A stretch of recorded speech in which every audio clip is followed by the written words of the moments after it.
Sejam todos bem-vindos ao Encontros com a Imprensa, um bate-papo com quem faz comunicação em Maringá e região. Eu sou Marcelo Bugarelli e o convidado de hoje é o jornalista Edilson Pereira. Edilson Pereira, muito obrigado por ter aceitado nosso convite. Eu que agradeço o teu convite, Marcelo. Edilson, onde você nasceu e qual a sua relação com Maringá? Eu nasci em Oriente, em Marília, fica do lado de Marília, né? Uma cidade pequena. E eu nasci lá porque a família toda já tinha vindo para cá e minha mãe estava grávida, então ela teve que esperar ganhar o neném, né, para depois vir. Eu vim para Maringá com 2-3 semanas de vida, para você ter ideia, né? Então eu peguei Maringá aqui, comecei a andar em Maringá, né? Aliás, na casa da minha avó, na Zona 2. Na Zona 2. E como é que era a infância aqui? Era uma infância, tirando o problema pessoal, porque aí o que acontece, né? Minha mãe morreu, né? E meu pai morava em sítio, eu vim para casa da minha avó, e meus tios não eram muito bacana comigo, não. Tirando esse aspecto, foi uma experiência muito bacana, entendeu? Meu avô era muito bacana comigo também, minha avó era muito bacana comigo. Meu avô comprava frutas nas chácaras da região ali, da região que eu digo o seguinte, que a Cerro Azul ela terminava ali no cemitério, dali pra frente era estradinha, entendeu? E tinha muitas chácaras, meu avô comprava frutas, verduras ali, e de carroça, e ia vender na Zona 2. Uhum. E como meu avô, ele era analfabeto, então eu era o ministro da economia dele, eu pegava o dinheiro, né? E ficava contando. E ele ficava muito feliz comigo. Então foi uma infância muito boa. Jogava bola, futebol, nos campinhos que tinha nas Zona 2. Tinha muito terreno baldio, o pessoal fazia campo. O nosso campeão na Estácio de Sá, quem fez foi o Marcos Pena, né, da Urbasa, que depois virou presidente do Grêmio. Então foi uma infância muito bacana, entendeu? Uma infância que eu acho muito melhor do que as infâncias de hoje em dia, porque a gente ia para jogar em fazenda, entendeu? Muito legal. Então a gente também fazia muita arte também, né? Comecei a fumar cedo demais, essas coisas todas. Com que idade que você começou a fumar? Eu comecei a fumar por engano, na realidade, porque eu estava indo para a escola, que teve uma época que o Oswaldo Cruz, né? Eu comecei o primário e fiz no Oswaldo Cruz. E o Oswaldo Cruz era de madeira aquilo lá, né? Grupo Escolar Oswaldo Cruz. Ele está lá até hoje, no mesmo local ali, perto do Parque do Ingá, na Santos Dumont. E aí o que acontece? Era de madeira e o governo do estado, para comportar, né, a demanda lá, e também o crescimento da cidade, eles foram fazer um prédio mais de alvenaria. E nesse período, o pessoal do Oswaldo Cruz foi estudar no Vital Brasil. E aí eu tava com um dinheirinho lá para comprar chocolate, eu entrei na Casa dos Cravinhos ali na São Paulo, né? Na frente do então mercado municipal ali que existia ali. E eu vi um negócio assim, achei que era bonito, pensei que fosse chocolate, era cigarro, cara. Noturno, cigarro ruim pra boa. Aí eu fiquei com dó de jogar fora, comecei a fumar aquele negócio. Com que idade isso? Eu tinha 63, eu tinha 11 anos. 11 anos. E você parou de fumar quando? Eu parei de fumar, eu parei várias vezes de fumar, mas eu parei definitivamente de fumar em 17 de março de 1987, nunca mais fumei, de lá pra cá. E você trabalhou com o que aqui em Maringá? Eu trabalhei, meu primeiro emprego acho que foi no Nipo Brasileiro de contínuo, né? A pessoa chamava de quando pegava bicicleta, escritório de contabilidade. Então você tinha que levar um monte de coisa, tinha que levar coisa na coletoria, essas coisas todas, e ficava lá no edifício Três Marias, que era o primeiro edifício da cidade. Pô, era um orgulho danado você ir trabalhar e pegar aquele elevador lá pro 5º andar, né? Então, 1960 e quanto, meu Deus do céu? 65, me parece. Trabalhei também nas casas pernambucanas de pacoteiro. Até hoje eu sei fazer pacote. É uma maravilha, porque para empacotar livro para mandar pro pessoal que compra. Se te der um pacote agora, você sabe. Mas tranquilamente, entendeu? É tranquilo. E como é que o jornalismo chegou na sua vida? Olha, o jornalismo chegou na minha vida assim, porque você tem que escolher uma profissão. E tudo, quando a gente era criança, o pessoal falava médico, engenheiro. Eu falei, pô, médico, engenheiro, e tudo era em Curitiba, você não tem nem dinheiro para fazer isso, né? E aí, cara, eu sempre, desde que eu aprendi a ler, eu gostava muito de ler. Aí você lê, eu li a Bíblia, depois para gibi, depois livro de bolso, e depois revista do esporte, Gazeta Esportiva Ilustrada, eu li até fotonovela, o que aconteceu, Riders, aquelas seleções Riders, né? Cara, o que caiu eu li, então isso aí eu comecei a pegar uma pegada, uma puxada assim, para coisa impressa, assim, entendeu? Aí você pega... Na juventude vem o Pasquim, então você já começa até meio quase normalmente encaminhando para o lado do jornalismo, né? E tem outra coisa também, que nos anos 70, né, que era uma época da definição profissional, e a gente era estudante, então você não podia ter veio AI-5, você não podia ter uma atividade política, não podia protestar. O único meio em que você podia manifestar, né, opinião, não sei o que, era através da imprensa, jornais alternativos, essa coisa toda. Então eu falei, pô, é aí que tem um único nicho para mim, né, para mim atuar. Inclusive eu tive um jornal alternativo em Maringá, né, que foi o Etc. E antes dele eu tive aqui, a gente fez um jornal aqui na UEM, o Brado, que foi, né, o Brado foi criado pelo Laércio Souto Maior, depois ele foi preso em 75, né, e sobrou para mim continuar o Brado. O Struit, José Carlos Struit, entendeu? Anésio Folés. Struit, que foi um dos primeiros chargistas de Maringá. Foi o primeiro chargista publicado pelo Pasquim, entendeu? O Struit, ele acabou não indo para São Paulo, que o pessoal gostou, porque eu trabalhei na agência Folha, trabalhei um período na Folha de São Paulo, depois fui contratado pela agência, em 78. E o Struit não foi para São Paulo, porque ele teve um problema, que agora eu estou até meio em dúvida. O pessoal falou que ele teve paralisia, aquele negócio infantil. Paralisia infantil? Paralisia infantil, que ele ficou então atrofiado, então ele tinha um problema. Aí ele falou para mim que na realidade o pessoal falava que era paralisia infantil, porque o pessoal tinha vergonha de contar a verdadeira causa, que parece que a mãe dele deixou ele cair. Então ele acabou tendo, né, um problema físico que limitava muito a mobilidade dele. Mas ele era um cara muito talentoso, muito talentoso. E a UEM foi a UEM na administração daquele menino lá, do Eduardo Montanhari, publicou um livro das charges do Struit, um resgate do setor cultural da UEM, e eu tenho inclusive esse livro em casa. Foi o Eduardo que fez isso aí, como Eduardo Montanhari, né, que ele era coordenador cultural da UEM, e quem organizou também foi o Luiz Carlos Altoé, que é amigo meu também, trabalhamos juntos também Ô Dilson, vamos colocar 50 anos pelo menos de carreira no jornalismo, né? Se você somar um pouquinho lá e cá. Sim, né? Tranquilamente. Quem são os profissionais que você se orgulha de ter trabalhado? Quem foi que te influenciou muito na sua carreira? Acredito que seja muita gente, mas cita pelo menos dois ou três para você. Você fala assim, porque a influência ela pode vir de pessoa até que você não conhece. Pessoas que você admira muito, que te ajudaram muito. Olha, eu acho que na época nossa, assim, o Paulo Franci, quando ele ainda tinha aquela pegada, né, de contestadora. Eu digo assim, Maringá mesmo, que trabalhou com você. Que trabalhou comigo? Trabalhou comigo o Laércio Silva, né? O Laércio Silva, ele foi colega meu, né, no Gastão Vidigal. Depois ele colocou aqui em Maringá um birô de produção jornalística que fornecia material para o Estado de São Paulo e a Folha de São Paulo. E ele tinha um camarada que também estudou comigo, inclusive, na mesma sala, o Francisco, né, de Oliveira, que o pessoal chamava de Mini Chico, porque ele era bem pequenininho, mas era um cara talentoso pra chuchu.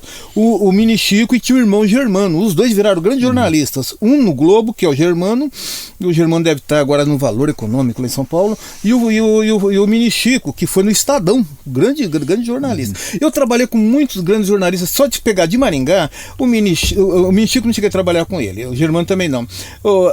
O Montezuma Cruz, que veio aqui, entendeu?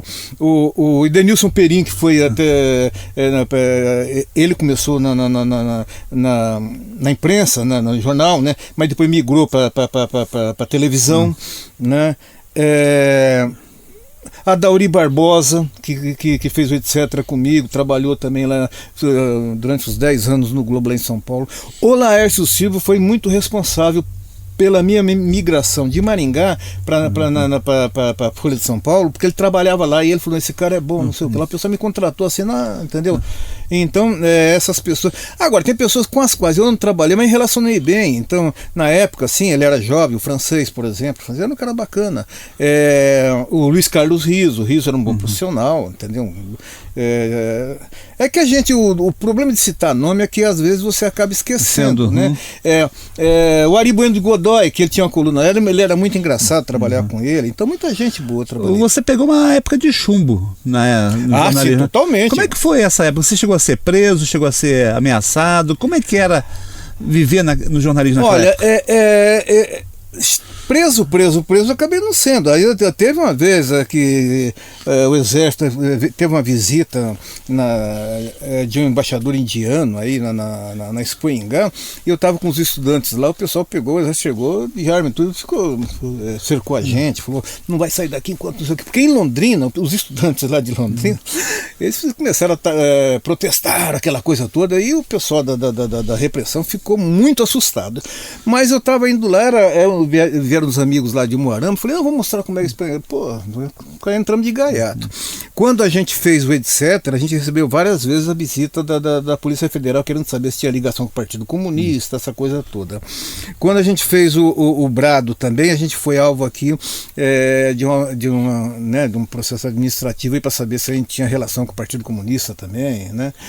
Até um amigo do meu curso, nem vou falar o nome dele, que ele é um cara muito bacana, falou, cara, eu tenho que fazer isso aí, porque ele era policial, na época ele era tenente, tem que fazer isso aí porque o pessoal pediu. Eu falei, não, tudo bem, mas não cheguei a ser preso não, graças a Deus. Muitos colegas foram presos? O Laércio ficou 8, o Laércio foi preso 3, 4 vezes, eu fui visitar o Laércio lá na penitenciária. Aonde ele foi preso? Ele foi preso aqui em Maringá, a última vez, né, ele foi preso aqui em Maringá e ele trabalhava na Folha de Londrina, aí teve que sair daqui, foi para lá, ficou 8 meses preso lá, ficou preso no AU, e aí a gente foi visitar instituições de jurídicas lá, levado pelo Francisco Xavier, que virou depois presidente do Tribunal de Justiça, e o pai dele foi presidente do Tribunal de Justiça antes dele, muito antes, né? E ele tinha uma moral muito grande, então, poxa, a gente entrou lá no presídio do AU lá para ver com o pessoal numa boa, e era uma coisa muito controlada, não era qualquer um que entrava lá. Eu fui visitar o Laércio. Como é que era uma redação naquela época? Era tenso? Não, era uma coisa... Você sabe o que acontece, Marcelo? Porque nos anos 80, da metade dos anos 70 para diante, o jornalismo ele amadureceu as relações, né? Se você pegar 10 anos antes, né? Se você pegar de 1930 até 1960, o Assis Chateaubriand, ele contratava o Marcelo Bugari e falou, Marcelo, você tem a honra de trabalhar aqui por Assis Chateaubriand, toma uma carteirinha. Mas o salário, não tem salário, você vai enquanto você quer... Você entende? É aí que nasceu a expressão carteirada, porque o patrão pegava e dava uma carteirinha, trabalha E era poderosa a carteira. Era poderosa, e o pessoal fala, puta, se eu não der uma... Você entendeu? Era um negócio meio complicado. E eu já fui... quando eu comecei a trabalhar, que foi em agosto de 1975, no diário, eu ganhava um salário, mas era um salário mínimo. Para você ter ideia, eu trabalhava no Bradesco na época. Então eu ganhava na época no Bradesco 4 ou 5 vezes mais do que eu ganhava no diário. No diário. Mas por que eu fui trabalhar no diário? Porque no Bradesco eu chegava, na época tinha correntista, sabe? Era caixa embaixo, corrente, então você tinha que tirar a diferença, essa coisa toda.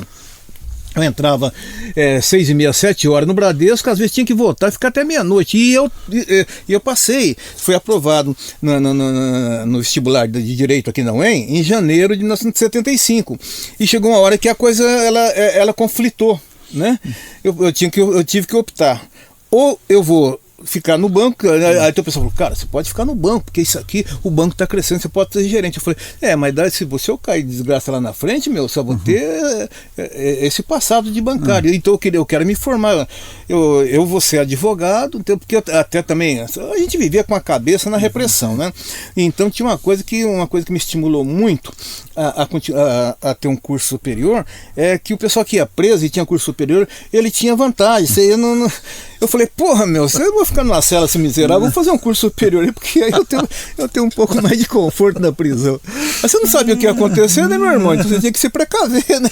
Como é que foi essa tua passagem? Você chegou a morar em São Paulo, trabalhar em São Paulo? É o seguinte, então em 78, né, aí tinha fechado o etc, né, que 4 números, essa coisa toda, eu estava estressado, e um amigo meu, ele tinha ele falou para mim, um cara muito bacana, sabe, era colega meu de curso da UEM, ele falou, porra, cara, você trabalha bem, isso é isso, você tem que ir para uma cidade maior, cara, Maringá, porque na realidade Maringá era pequena, não tinha uma demanda para muitos profissionais, tanto que você pegar a relação de profissionais maringaenses que tiveram um êxito fora de Maringá, ela é enorme. O Laurentino Gomes ele começou a publicar coisas aqui no diário, ele tinha uma coluna literária com o Beraldo, né, que era outro jornalista que depois virou assessor de imprensa lá na Volvo. Então o Laurentino não sei se está em Portugal agora, escreve livros, então trabalhou na Veja durante muito tempo, o Germano, o Francisco de Oliveira, o Laércio Silva, o próprio Adauri, então o Perim, que acabou, tem histórias do Perim maravilhosas, que o Perim a gente fala que ele tem estrela, né? O Perim, ele foi para os Estados Unidos de férias e deu uma greve, não sei o que aconteceu lá, e aí o pessoal falou, olha, só temos você aqui, e ele começou a fazer matéria pro Fantástico durante 2 meses lá, porque não tinha mais ninguém para fazer, então o camarada acabou tendo uma notoriedade muito grande, ganhou um prêmio Príncipe lá da Espanha, então muita gente que saiu aqui, o Pedrinho Chagas, muita gente que saiu, o Wilson Serra também, se você pegar a lista é enorme, claro que eu até acabei esquecendo alguns deles aí. Aí ele foi para São Paulo. E aí o que acontece? Aí o cara falou assim, tem que ir para São Paulo. Eu falei, mas como eu vou para São Paulo? Eu tenho um primo que trabalha lá. Eu falei, vamos lá, era para fazer teste lá. Eu fui lá e esse cara me apresentou para o Dom Pereira, né, que era o secretário de redação, e eu fiquei fazendo 1, 2 semanas ali de teste. O pessoal vai ficando aí que você vai ser contratado, né? O Adilson Laranjeiras, que era o chefe de reportagem, estava no Japão quando ele ia voltar, e depois teve um problema econômico lá, que aí o pessoal ia contratar 4, eu estava entre os 4.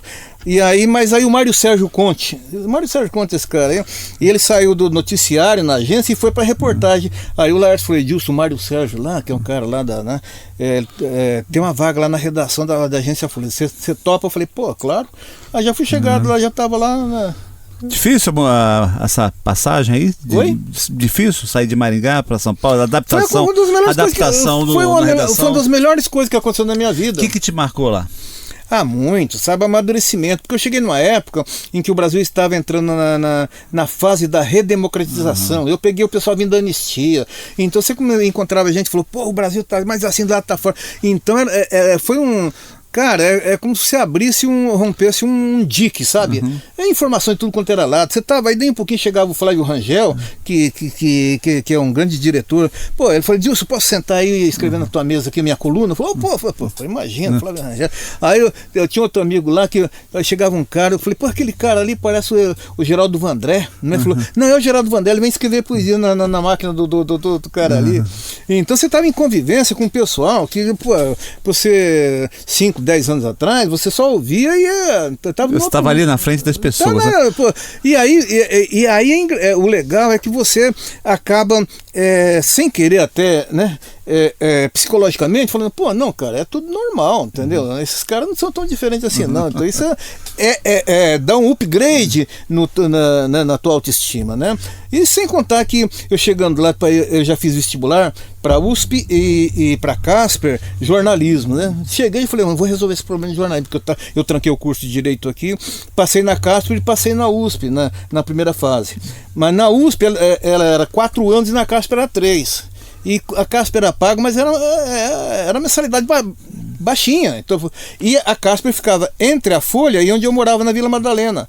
E a USP ficava 10 quilômetros lá para baixo. Falei, não, vou fazer a Casper.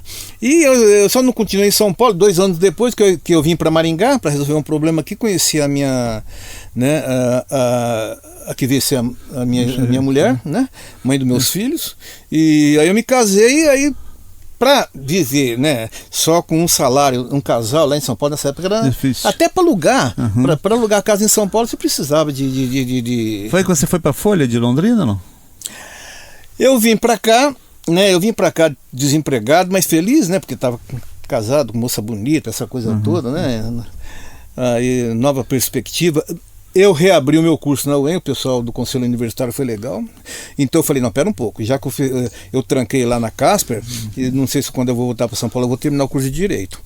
E aí terminei o curso de Direito, eu trabalhei, assim que cheguei, num jornal chamado Folha de Maringá. Era um jornal que só existiu, eu precisava falar que circulava ali na Avenida Mauá, né? E dali eu fui para a Folha de Londrina, trabalhei aqui na sucursal, depois fui para Paranavaí. Eu saí de Paranavaí, da sucursal de Paranavaí, e vim para Maringá para terminar, porque faltava um estágio, o último estágio do curso de Direito. Eu falei, agora eu vou ser advogado. Quando eu falei eu vou ser advogado, o Valmor Macarini, que era o diretor de redação da Folha de Londrina, ele disse, vem para cá. Você nunca exerceu como advogado? Nunca exerci, cara.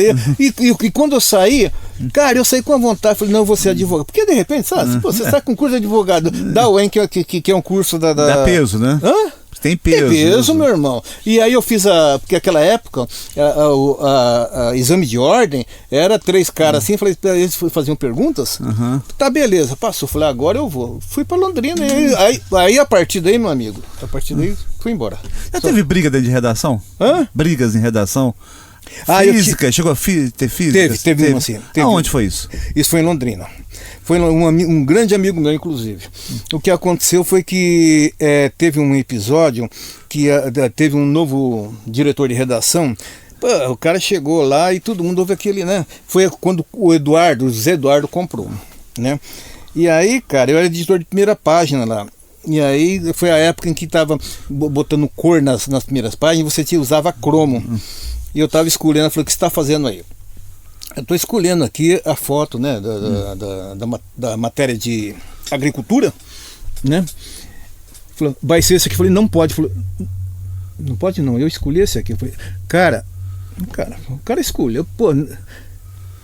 Porque os cromos ali era tudo agricultura, não era, a matéria era de trigo. E aquela ali que eu tirei, que não era para olhar, era de milho. O cara mandou lá. Falei, puta, no dia seguinte, meu irmão, pelo amor, tudo me tirando sarro. Então, um chegava, mas quer dizer então que o trigo da espiga, essas espigas desse tamanho, então isso todo mundo tirava sarro. E aí eu falei, não, eu absorvia, porque eu falei, pô, se eu soltar essa bomba na mão do cara, o cara vai falar, pô, esse cara aí, né? Aí o que aconteceu? Eu fui segurando. Aí tinha um amigo, cara, que ele não estava muito bem lá, né? Problema de álcool, essa coisa toda, eu segurava muito a barra dele. Era um querido, né? Pô, eu falei, calma, cara. Não. Aí o cara, então ele até pra, né, se mostrar, tava errado 2 vezes. Falei, calma, cara. Olha, a partir de agora eu faço isso, eu faço aquilo, eu vou ter que... Falei, cara, você não vai fazer isso. Você tá abusado, você bebeu. Ele tinha bebido mesmo. Ele ergueu o dedo, eu falei, você não ergue o dedo, se você erguer o dedo vai virar uma baixaria. Aí, cara, ele ergueu o dedo, veio pra cima, levantei, dei uma porrada nele e saiu voando, né? Aí virou aquele negócio, caso pra demissão. Eu falei, pode mandar embora, vai pro inferno. Aí o diretor falou, o que aconteceu? Eu falei, o que aconteceu, cara? Foi o seguinte, que aquele cromo que você escolheu era de milho e a matéria era de trigo. E eu tô aguentando buchada desde que eu cheguei aqui. Eu quero ver como você vai resolver isso aí. Você entendeu? O cara foi me encher o saco lá e eu não aguentei, eu dei uma porrada nele. Quer mandar embora, você manda. Calma. Aí fizeram uma reunião lá, não sei o que, pessoal quer me mandar embora. No final não mandou embora porra nenhuma. O pessoal falou, pô, que... Mas ele também não falou que foi ele, entendeu? Eu falei, tá legal. Mas isso aí foi um negócio assim que foi chato, porque esse amigo era uma pessoa que eu gostava muito e eu continuei gostando dele, ele acabou morrendo em decorrência do alcoolismo, né? Era uma pessoa muito boa, então ele falou, pô, cara, você não podia ter feito aquilo. Eu falei, você que não podia ter feito aquilo comigo. Né? Falou, a gente é. O ambiente era tóxico, você achava? Não, ao contrário. Folha de Londrina não tinha ambiente tóxico, não. Era não, tóxico, um ambiente tóxico? Como? O ambiente era tóxico, assim, o relacionamento era tenso? Não. Aliás, as redações que eu trabalhei, vamos ver lá. As que estão mais presentes. No diário era tudo pessoal que estava começando, né? Então era tudo amigo, a gente era tudo amigo. Na Folha de Londrina, pelo amor de Deus, a gente era irmão, entendeu? Era tudo. A gente ia na casa do outro, essa coisa toda. Na Folha de São Paulo era um ambiente mais profissional, entendeu? Mas havia. O problema da Folha de São Paulo, que como é um jornal muito grande, né, e na época tinha o pessoal que era mais ligado ao partidão, né? Tinha o pessoal que era mais. Era o antigo Partido Comunista. Então esse pessoal, eles já tinham mais a turma deles. E tinha a turma assim, do pessoal mais, assim, vamos dizer, rebelde, que era a minha, né? Que era. A minha não, eu tinha lá, como eu identificava porque era trotskista, né? Eu acabei entrando na Libilu, né? E aí, uma tendência lá que depois rendeu aí ministros aí para o governo, essa coisa toda. E então a gente tinha um relacionamento muito bom. E, evidentemente, esses grupos, eles tinham divergência, mas eles não se atritavam. Entendeu?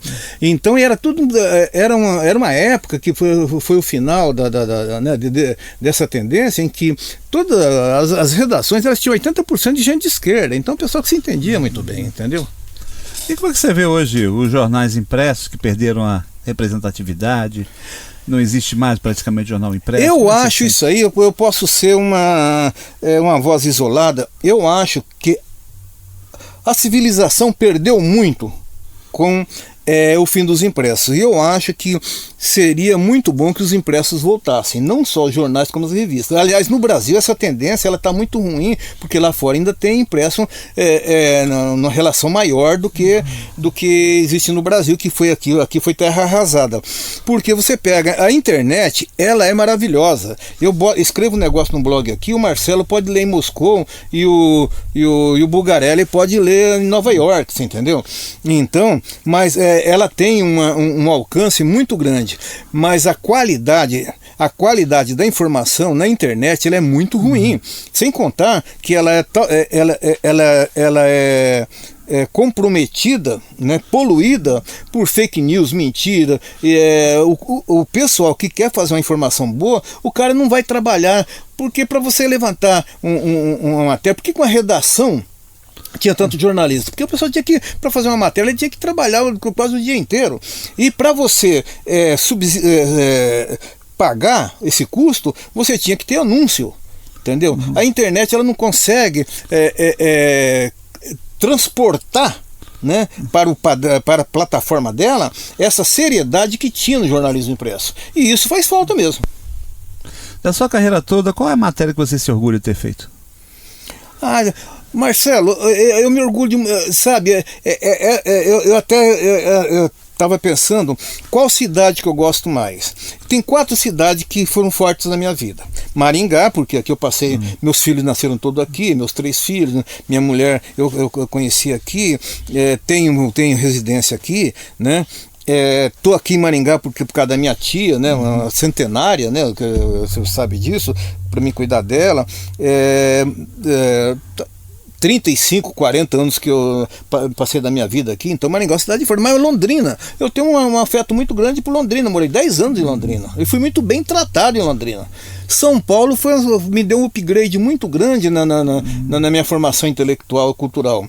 E Curitiba, eu só tenho que agradecer a Curitiba, porque eu fui em Curitiba, meus filhos se formaram lá, tenho apartamento lá,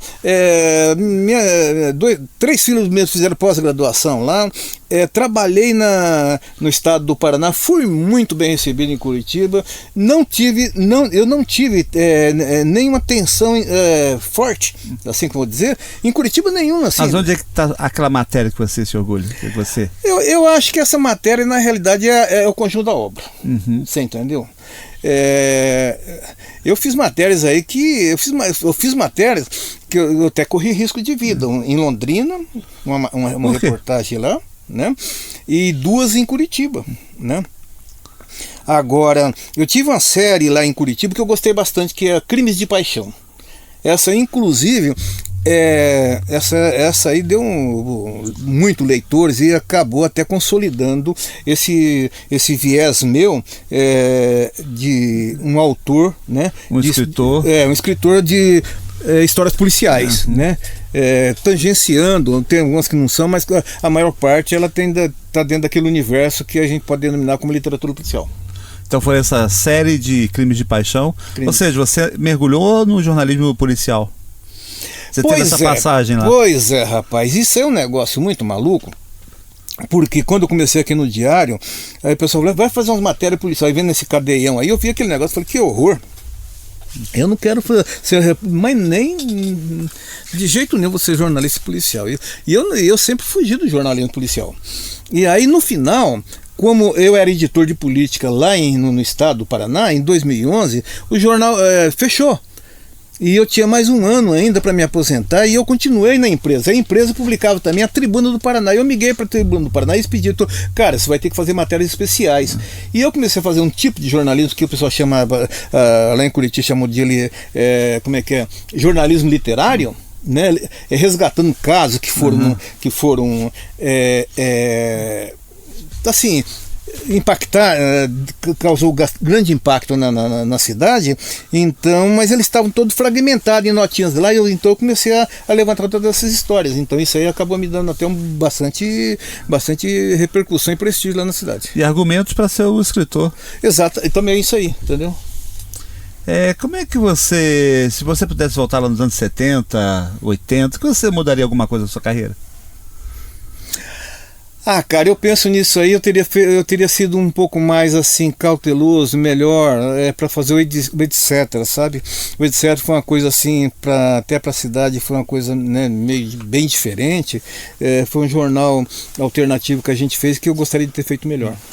Quem é Perry White? Perry White foi o meu chefe lá no Planeta Diário. Você é o super-homem? Sou Clark Kent. Super-homem é você. Perry White sugere que o jornalismo é heróico e o que mantém você na profissão apesar dessas crises. Como?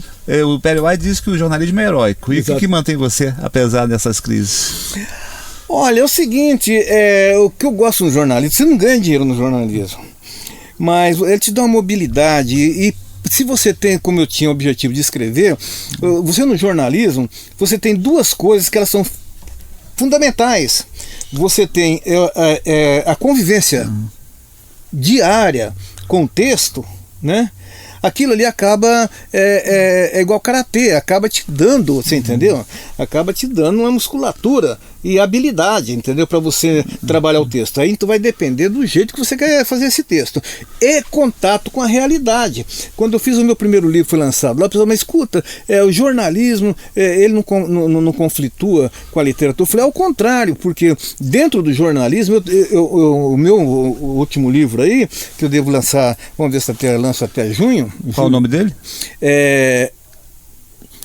Mulheres de Homens Mortos, né? São histórias aí que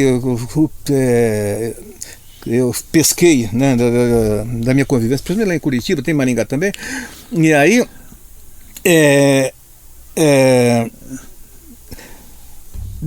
são histórias que você cara, você não acredita, o contato com a realidade, ele é muito mais, te dá coisa muito mais inusitada do que a tua própria imaginação, você entendeu?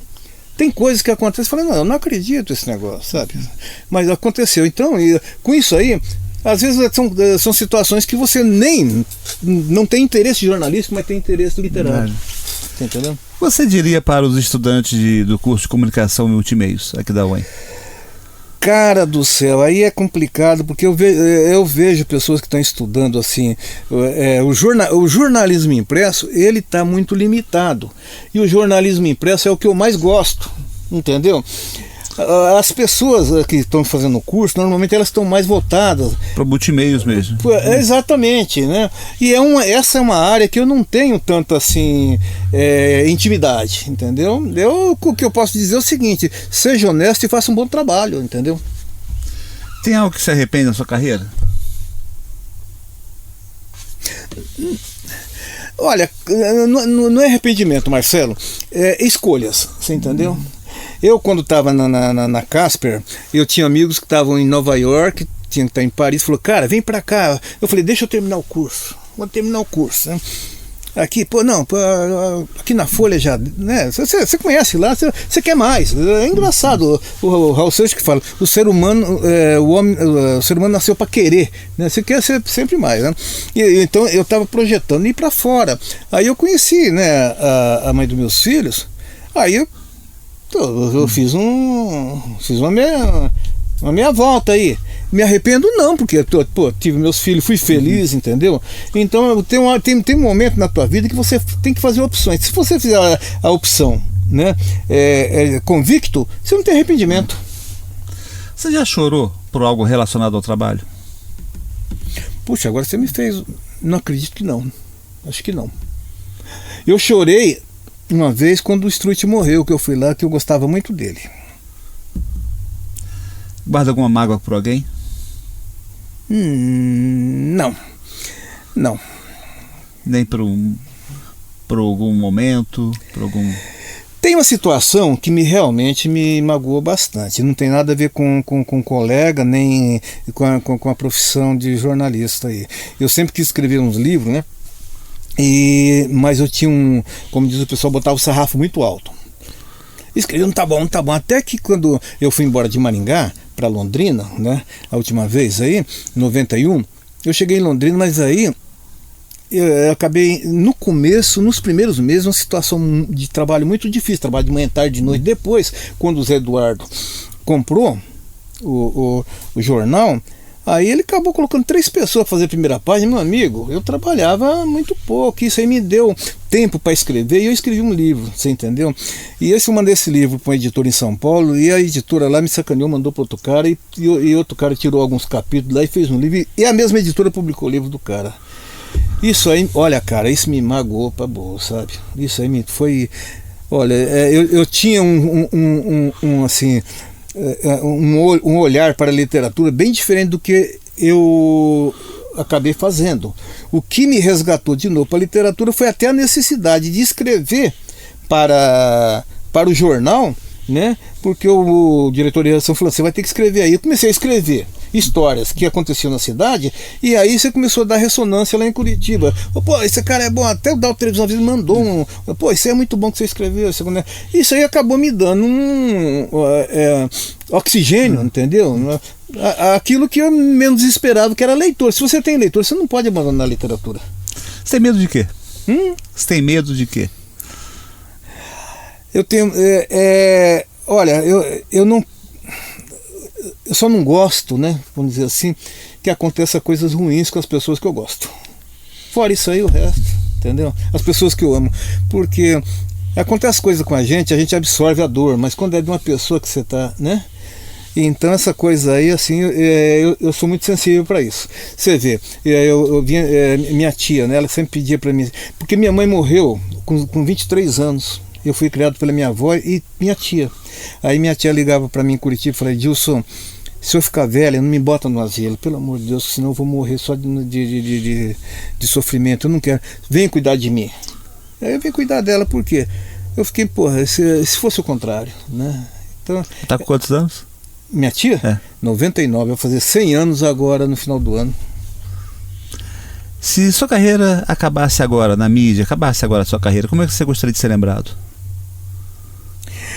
Marcelo, porque para acabar eu teria que acabar junto, né? Então vamos dizer, depois que eu morrer, eu não quero, entendeu? Depois que eu morrer, fica a terra, né? Quem é o jornalista Edilson Pereira? O jornalista Edilson Pereira... E escritor também, né?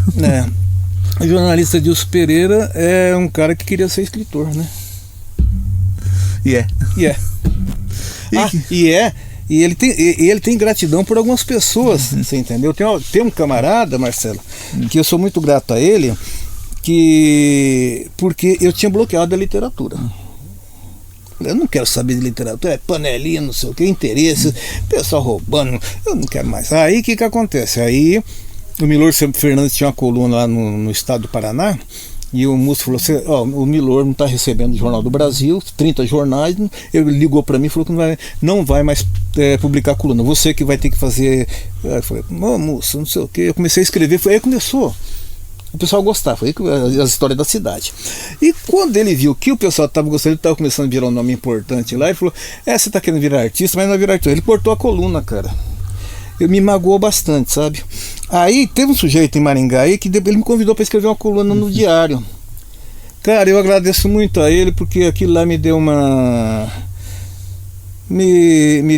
nova vida. Eu comecei a escrever uma coluna chamada Fahrenheit, e todo mundo na cidade sabia dessa coluna aí, e só eu e ele que, né, sabíamos quem que escrevia essa coluna. E olha, acho que foi ali que eu comecei a voltar a ter prazer com a literatura. Entendeu? Eu agradeço muito a ele. Obrigado, Marcelo. Me lembro bem dessa época, do Fahrenheit.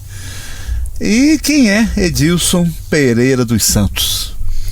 Edilson Pereira dos Santos é engraçado, porque quando eu era pequeno, né, só tinha Edilson, não sei o que. Falar para minha avó, vó, por que eu tenho esse nome? Se você tem esse nome, porque tinha um médico na Bahia que chamava Dr. Edilson. Ele era um negro, mas era um médico muito bom, atendia todo mundo. E eu falei, eu não tenho filho mais, porque a minha avó já estava ficando velhinha, não podia mais ter filho. Mas o neto que eu tiver, eu vou escolher botar o nome de Edilson para ele ser um doutor, né? E eu fiquei com esse negócio. Aí, um dia eu estou na redação lá da 30 e poucos anos depois, né? Na redação da Folha de Londrina, e entrou um outro Edilson, né? Eu falei, Edilson, por que você chama Edilson? Ele falou, cara, é uma história muito maluca, sabe? A minha avó morava na Bahia. Eu falei, você está contando a minha história. Era igualzinha a dele, esse médico Edilson aí. E esses dias aí eu peguei um Uber, repetiu de novo a história. Então eu sou um cara que sou filho de baiano, nasci em São Paulo, mas, né, sou maringaense, né, de convivência aí. Embora essas 4 cidades eu adoro elas, né, estão no meu coração. E eu sou um passageiro, né, passageiro do tempo. Edilson, muito obrigado. Eu que agradeço, querido. Deus te proteja. Deus te proteja.